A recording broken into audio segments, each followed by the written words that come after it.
21st Precinct, Sergeant Waters. Who's dead? Who? Well, she was killed? How? Where is it? Where? What's the address on it? You are, by transcription, in the muster room of the 21st Precinct, the nerve center. A call is coming through. You will follow the action taken pursuant to that call from this minute until the final report is written in the 124 room at the 21st Precinct. All right. Just stay right where you are. The office will be right there. Yes, right away. They'll take care of it. Yeah, right away. 21st Precinct. It's just lines on a map of the city of New York.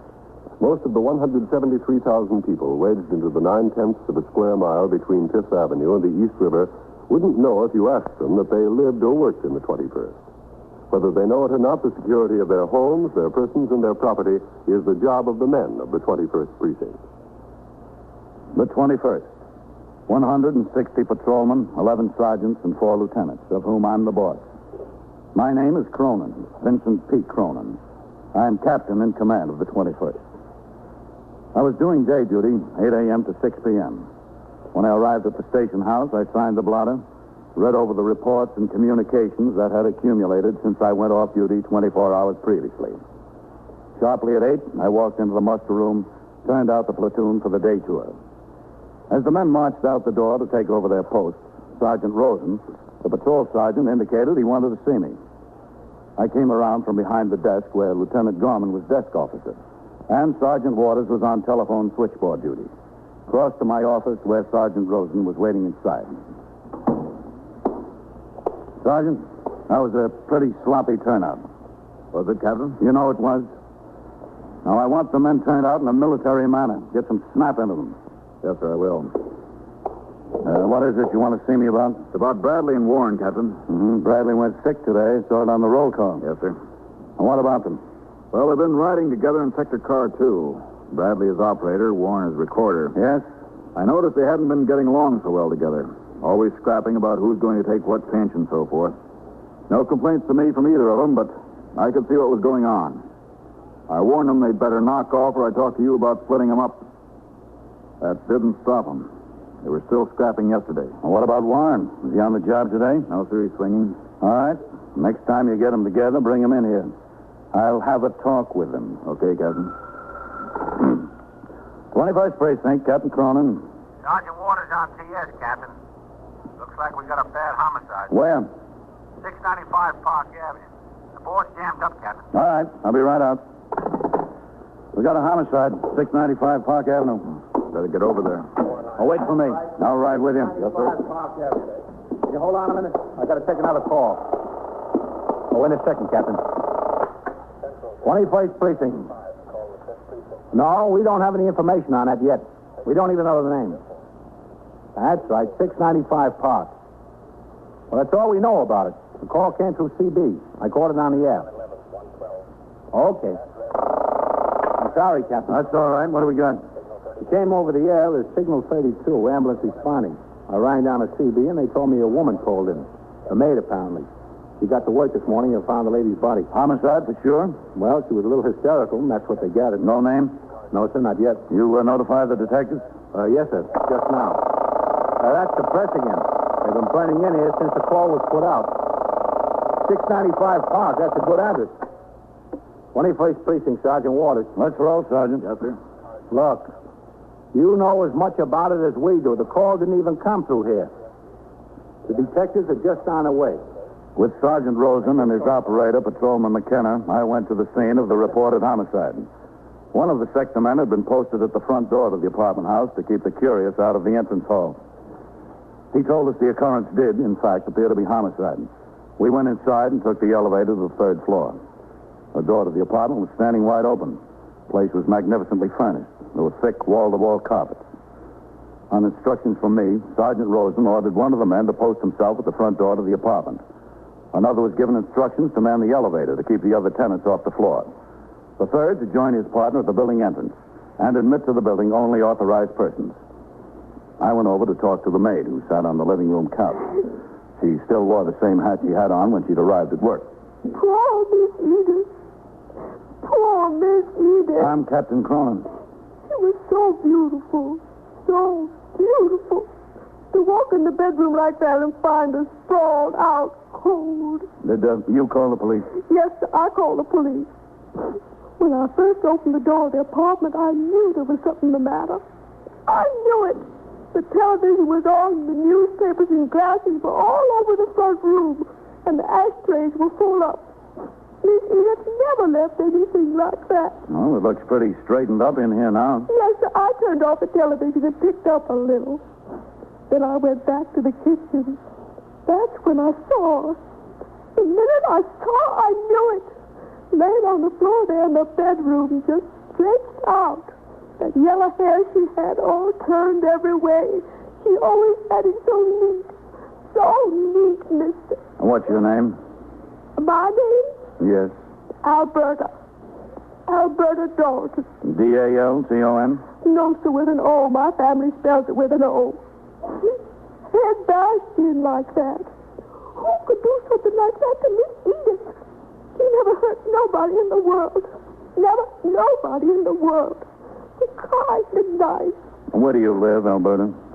134th Street. Where on 134th Street? 406 West. Poor Miss Edith. Excuse me, Captain. Poor sweet little thing.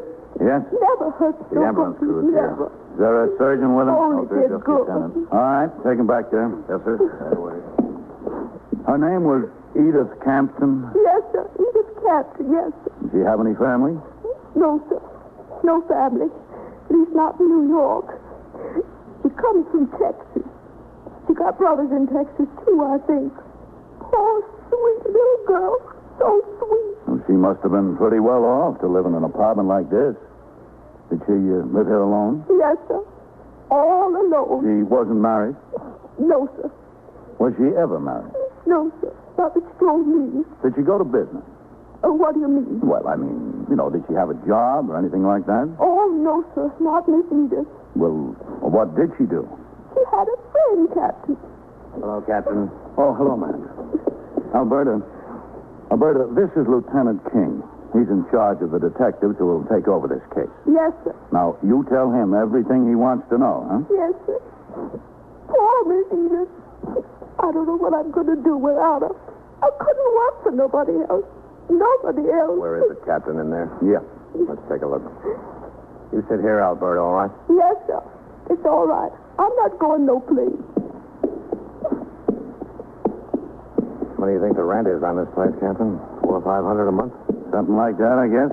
Pretty steep. Yeah. Yeah, pretty steep. Oh, watch it here in the hallway. Those two books laying on the floor. They're just like that. Looks like someone threw them here, huh? Threw them pretty hard. They hit the wall, I guess. Well, let's leave them lay for now. Yeah, in here, man.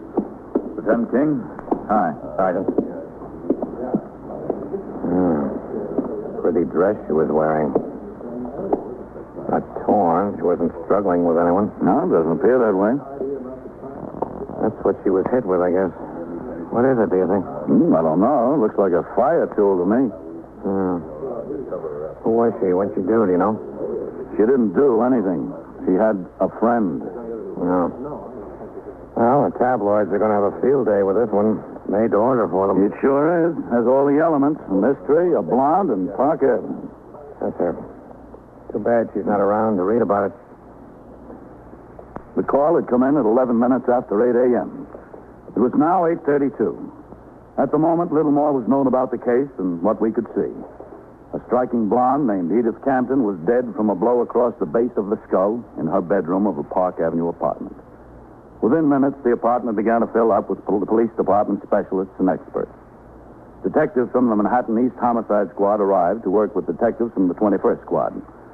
As required, the Chief Medical Examiner's Office and the New York County District Attorney's Office were notified. Latent fingerprint experts from BCI and a photographer were summoned. Superior officers of the Detective Division, who had been notified in accordance with the Manual of Procedure, began to arrive on the scene. At 10 minutes after 9, when I left the apartment, the investigation was well underway. On the street, a considerable crowd had gathered. The press was out in force. I suggested they direct their questions to the chief of detectives, the commander of the Manhattan East Homicide Squad, and the assistant district attorney. At 25 minutes after 9 o'clock, I returned to the station house where I signed the blotter and walked over to the switchboard. Sergeant, excuse me. This board has been humming. 21st Precinct, Sergeant Waters. Chief who? Oh, he's not here. I haven't seen him. But just a second. Captain, it's the borough commander's office. Did you see Deputy Chief Wilkes this morning? He was over at the scene of that homicide. Hello? He was over at the scene of that homicide we had. Is he still there, Captain? He was there when I left. He was there when Captain Cronin left. All right. Call his office. I'll tell him. Yeah. 21st Precinct, Sergeant Waters. Oh, listen. Somebody called in here and said there was a traffic stanchion in the second floor hall at 622 East 64th. Well, how should I know? Some drunk must have carried it in there during the night. Walk over there and take a look. Yeah. All right. How should I know how the stanchion got in the hall? How does this homicide look, Captain? Pretty heavy, Sergeant. It's all we need around here now. Another Rubenstein case. Now, what else is doing, Sergeant? A car struck a pedestrian on Lexington Avenue and 60th. Bad? Man got up and walked away from it. Then he decided his back hurt. He went into Metropolitan. Did we hold the driver? No, sir. The man walked out from between two parked cars and ran into the side of an automobile. 21st Precinct, Sergeant Waters. The detectives are all out. Can I help you? Well, that's what the detectives are all out on, that homicide. No, I don't know anything more about it. Okay. You're welcome. Some guy from the Journal. Yeah, you'll have that all day, Sergeant. You might as well be ready for it. I know. Well, what's it look like, Captain? What do you mean? Any idea who killed her? Well, they just started looking into it when I left. Oh. How was she killed? With a fire tool, apparently. Rather. Sergeant, what time have you got Farrell and Eisman down for their meals? 12 to 1 for Eisman and 1 to 2 for Farrell, Captain. Well, switch them around because I'll want the car at 1 to take me down to division. Yes, sir. Let Eisman take his meal at 1 and put him on a fixture until Farrell gets back with the car. Yes, sir. She was supposed to be a pretty good-looking babe, Captain. I imagine she was. One of those fellas in the press told me she won a beauty contest in Texas 7 or 8 years ago. That's how she first happened to come to New York. The judges picked her unanimously. The Texas Venus, they called her. I wonder what the judges would have said if they'd seen her this morning. Back to 21st Precinct and Captain Cronin. Homicide is, of course, the most serious crime in the books. But it's not very often that detectives are called upon to deal with a murder mystery typical of detective fiction, in which the guilty party must be singled out from a number of well-known suspects. Nearly all homicides fall into two other categories. Either they're crimes committed in the heat of passion, with the killer readily identifiable and easily apprehended, perhaps within minutes after the act, or they are felony murders, committed during the course of robbery, burglary, arson, or rape, in which case the killer seldom had any previous connection with the victim. In the case at hand, there was an element of mystery. At 20 minutes past 10 a.m., I'd finished reading and signing reports and communications. I put them in the letter tray to be picked up by the precinct messenger, who would take them to division headquarters for distribution. Then I sat at my desk reading the latest amendments to the Manual of Procedure concerning complaints against members of the department by civilians. 21st Precinct, Captain Cronin. Sergeant Waters on TS, Captain. Joe Dutweiler of the News is out here. He wants to see you. About what? About what? Oh. About the homicide, Captain. I'll tell him I don't know anything about it. You ought to talk to the detectives. Yes, sir. The captain says he doesn't know anything about it. Talk to the detective. Just a second. He wants to see you anyway, Captain. All right. Tell him to come on in. Yes, sir. Go on in. Sergeant. Yes, sir. Who's on post number 6? Singleton, Captain. All right. When he rings in, Sergeant. Yes, sir. Come in. Tell him I got a written complaint from a citizen. Hello, Captain. Hi, Joe. A peddler selling fruits and vegetables from a wagon over there. Tell him if he runs across the peddler to check him, see if his license is okay. Yes, sir. Sit down, Joe. Well, this is pretty neat, Vince. Yeah. How do you like having your own command? Oh, I don't know yet. Haven't been on the job that long. You're off to a good start. Your men think you're the toughest thing that walks. Do they? Mm-hmm. So you better be good to me, or I'll let them know you've got a heart of gold from way back. Just don't mention from how far back, Joe. I won't. Big doings up here today, Captain. Well, I can't tell you anything about it, Joe. I don't know anything. I was only there for a few minutes this morning. Mm-hmm. What did the apartment look like upstairs? Plush? Yeah, it was plush, if you want to call it that. But, look, you better talk to Lieutenant King or the chief of detectives or the homicide captain. They got it all over there. We don't know anything here. Look, Vince, I got tired of waiting out there in the street. I saw all the big brass going in and none of them coming out. You know, you get awful tired standing around, first on one foot and then on the other. Now, what's the deal? Who did her in? Joe, I told you. I don't know anything. Look, you're the captain of the precinct, aren't you? I still don't know anything. What is this, the Wilhelmstrasse? Somebody's got to know something. Now, look, be patient, Joe. You got a morning paper. You got all day to get your story. You'll get it. I'm embarrassed to call my city editor. Don't be embarrassed, Joe. He understands. Well, you never know what to talk to him. Hey, get your story out there, Joe. The chief of detectives. Excuse me, Captain. Thanks a lot. The muster room was alive with activity. Lieutenant Matt King of the 21st Detective Squad had walked in the door with the chief of detectives and the acting captain in command of the Manhattan East Homicide Squad. Close on their heels were reporters from all of the 7 daily papers with general circulation in New York, the Associated Press, and newsmen from radio and television. Lurking on all sides were photographers for most of the papers and motion picture cameramen. It was apparent that these top officers had avoided talking to the press at the scene of the homicide, but now they were cornered. I walked out into the muster room where the questions were being fired at a rapid rate. Chief, did the medical examiner fix the time of death? Not yet, not definitely. It was sometime during the night. Is it true that Edith led a double life? Were there any pictures of her in your Fellas, take it easy. Hold it down a minute. Hold it. 1 second, will you? Now, listen, Chief. We don't have anything for a story yet. Nothing. Now, give us a break, will you? Well, I'll tell you what we'll do, boys. There are some things we know we can't tell you yet. Give us a couple of minutes to decide what we can tell you, and you'll have a story, okay? That's fair enough. We'll use the captain's office.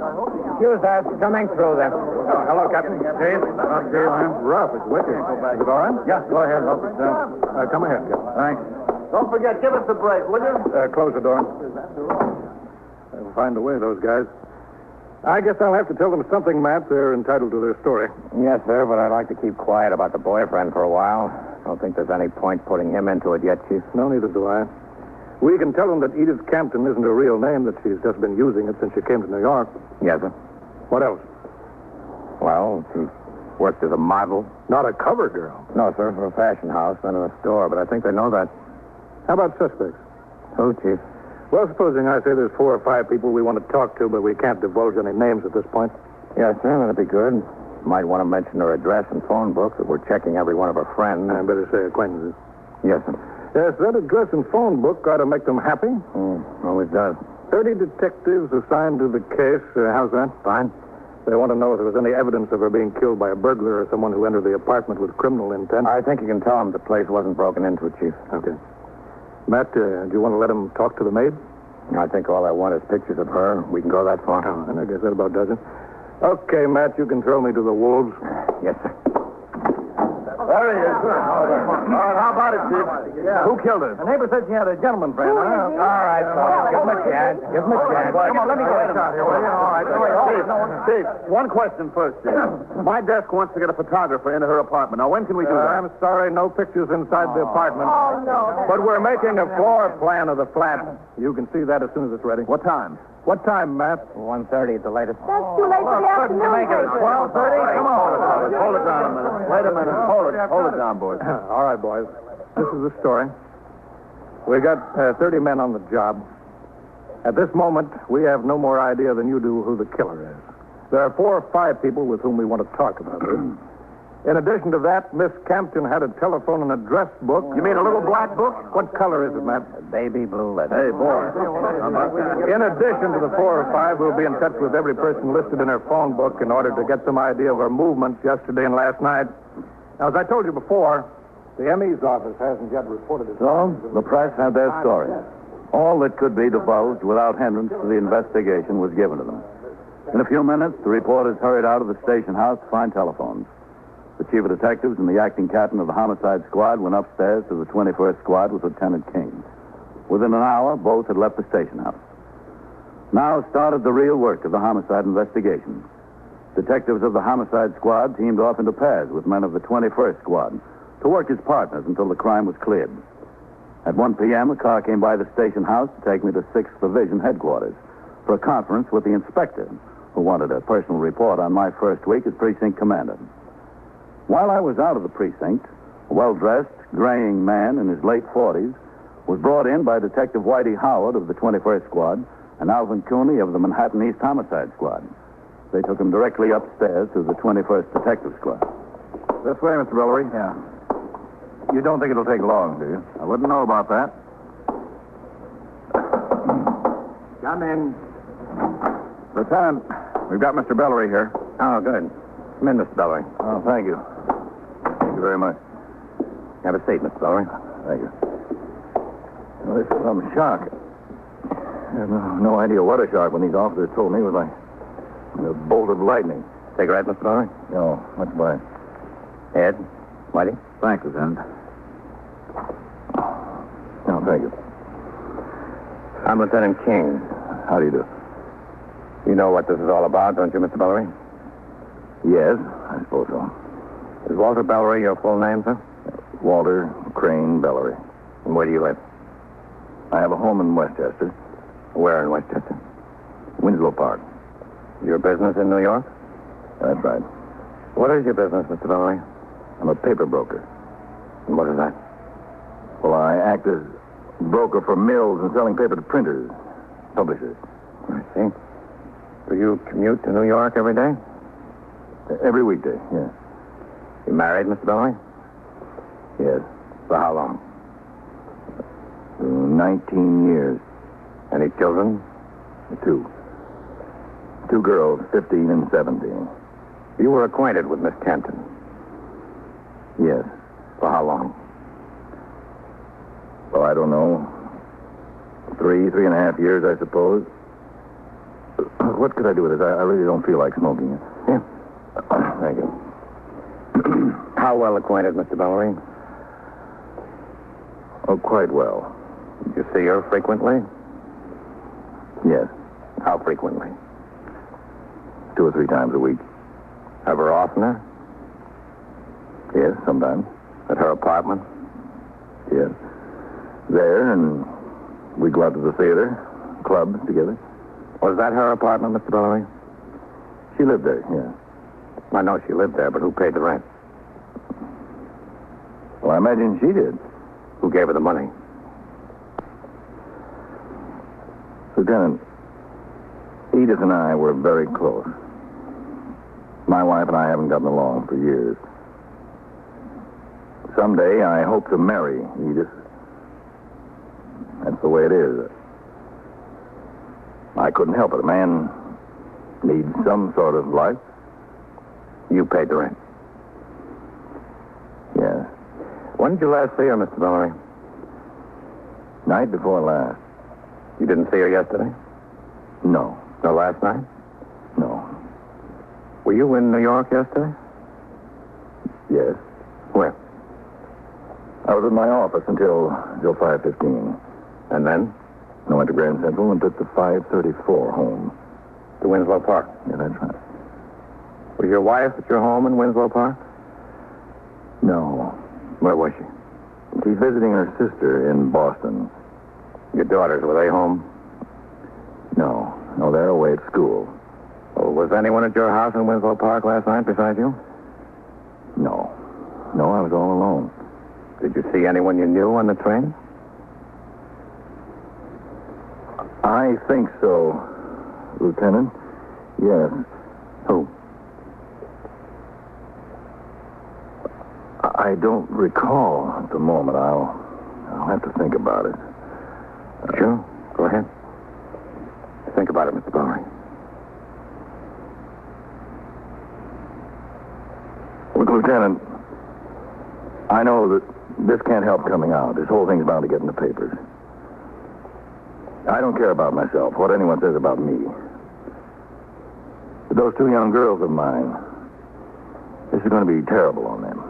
Just terrible. This is a homicide investigation, Mr. Billery. But think of those two young girls, Lieutenant? That was your job, Mr. Bellery. I've got mine. The interrogation of Walter Crane Bellery continued. So did my conference at division headquarters. It finally broke up at 3 p.m. Patrolman Farrell drove me uptown to the 21st. I instructed him to pick up his partner and resume patrol. He drove away, and I walked up the steps and into the muster room. Hello, Captain. What's doing, Sergeant? Nothing like this morning, sir. No, that's good. Where's Lieutenant Gorman? I'm filling in for him, Captain. DA's office called from down in a hurry. Yeah? A burglary case went to bat this afternoon that he made the arrest on when he was sergeant at 64th last winter. This is a fine time to let us know, isn't it? Well, they didn't think they'd need him, but the boy denied his admission. Oh. All right. Stand right up to the desk there, would you please? Here. Okay, Whitey, let's book him. Yes, sir. Just a second. Oh, Matt? Captain? Walter Crane Matt? Bellery. Yes, Captain? What's this? That homicide. Middle name is C-R-A-N-E. That's fast work. Right. Yeah, he got twisted up in his own lies. B-E... How'd it happen? When he finally told us, he said she was going to break it off. She had a guy she wanted to marry. He was so enraged, he picked up a fire iron and hit her over the head. What's the charge? Well, why did he do it? What did he say? Said he killed her because he loved her. Well, if you've got to kill somebody, that's as good a reason as any.